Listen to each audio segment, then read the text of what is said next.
Assalamualaikum warahmatullahi wabarakatuh. Perkenalkan saya Andi Triwono. Kali ini saya akan mempresentasikan tentang kode etik yang ada di perusahaan tempat saya bekerja, yaitu PT PLN Nusantara Power Services. Kode etik atau Code of Ethics adalah seperangkat prinsip dan aturan yang memandu perilaku dan keputusan individu atau organisasi dalam profesi, industri, atau komunitas tertentu. Kode-kode ini dirancang untuk memastikan perilaku etis dan bertanggung jawab, dan seringkali dibuat untuk mempromosikan nilai-nilai seperti kejujuran, integritas, akuntabilitas, dan rasa hormat. Isi dan aturan spesifik kode etik dapat sangat bervariasi tergantung pada konteks dan tujuannya. Namun, umumnya berfungsi sebagai kerangka pengambilan keputusan dan perilaku etis. Berikut isi dan aturan spesifik kode etik.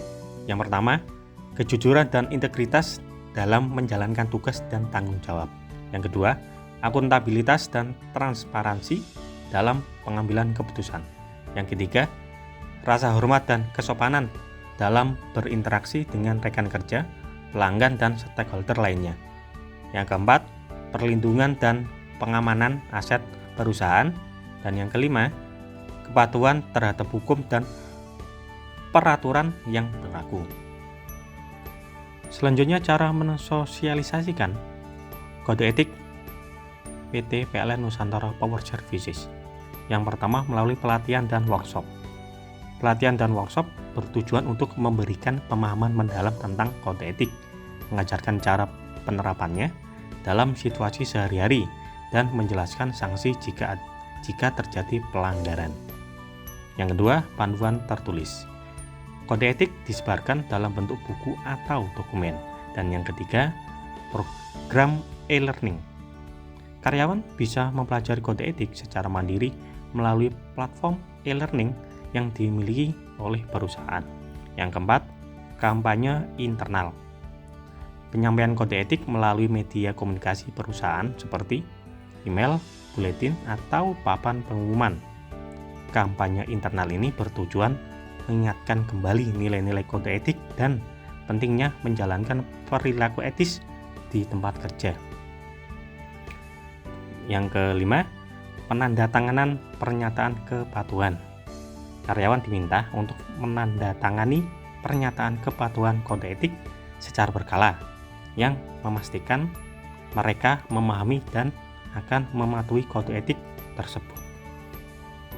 Selanjutnya, tujuan dari sosialisasi kode etik adalah yang pertama, meningkatkan kesadaran karyawan akan pentingnya kode etik dalam menjalankan tugas. Yang kedua, membentuk budaya perusahaan yang berlandaskan nilai-nilai etika. Yang ketiga, mencegah terjadinya pelanggaran etika di lingkungan kerja. Dan yang keempat, meningkatkan kepercayaan dari berbagai pihak seperti pelanggan dan stakeholder perusahaan. Selanjutnya, etika kerja di PT PLN Nusantara Power Services. Komitmen insan perusahaan. Yang pertama, melakukan upaya terbaik dalam melaksanakan tugas untuk berkontribusi mewujudkan visi dan melaksanakan misi perusahaan. Yang kedua, melaksanakan tata nilai atau core value dan panduan perilaku yang ditetapkan oleh perusahaan. Yang ketiga, mentaati hak dan kewajiban serta menjunjung tinggi peraturan atau ketentuan yang berlaku dan mematuhi etika. Yang keempat, mendukung terciptanya hubungan yang harmonis dalam bekerja antara atasan dan bawahan maupun dengan rekan kerja, serta menempatkan diri sesuai dengan pembagian tugas dan tanggung jawabnya. Yang kelima, menjaga harta milik dan nama baik perusahaan. Yang keenam, membina dan memberikan teladan di lingkungannya. Dan yang ketujuh, menjaga hubungan baik dengan seluruh pemangku kepentingan perusahaan atau stakeholder. Selanjutnya, etika kerja terkait prinsip 4 no's. Yang pertama, no bribery atau menolak atau menghindari suap. menyuap dan atau pemerasan. Yang kedua, no kickback, menolak atau hindari komisi, tanda terima kasih baik dalam bentuk uang dan atau dalam bentuk lainnya. Dan yang ketiga, no give, menolak atau hindari hadiah atau gratifikasi yang bertentangan dengan peraturan dan ketentuan yang berlaku. Dan yang keempat, no luxurious hospitality, menolak atau hindari penyambutan dan jamuan yang berlebihan. Dan untuk mekanisme penegakan dan sanksi atas pelanggaran. Untuk mekanisme, apabila terjadi dugaan pelanggaran dapat dilaporkan melalui atasan masing-masing, langsung atau surat. Yang kedua, whistle blowing system atau WBS. Selanjutnya, pelaporan dugaan pelanggaran harus dilakukan dengan itikat baik dan bukan keluhan pribadi atas suatu kebijakan perusahaan. Selanjutnya, perusahaan wajib menindaklanjuti setiap laporan yang diterima sesuai prosedur dan mekanisme yang berlaku. Untuk sanksi, pelanggaran pedoman perilaku akan ditindaklanjuti secara tegas dan konsisten.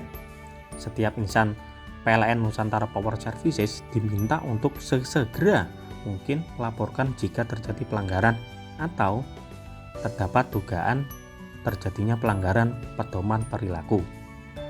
Setiap pelanggaran atas pedoman perilaku yang terbukti akan diberikan sanksi sesuai ketentuan yang berlaku di perusahaan. Demikian apa yang dapat saya sampaikan. Apabila ada salah kata dan ucapan, saya mohon maaf. Saya Andi Triwono. Wassalamualaikum warahmatullahi wabarakatuh.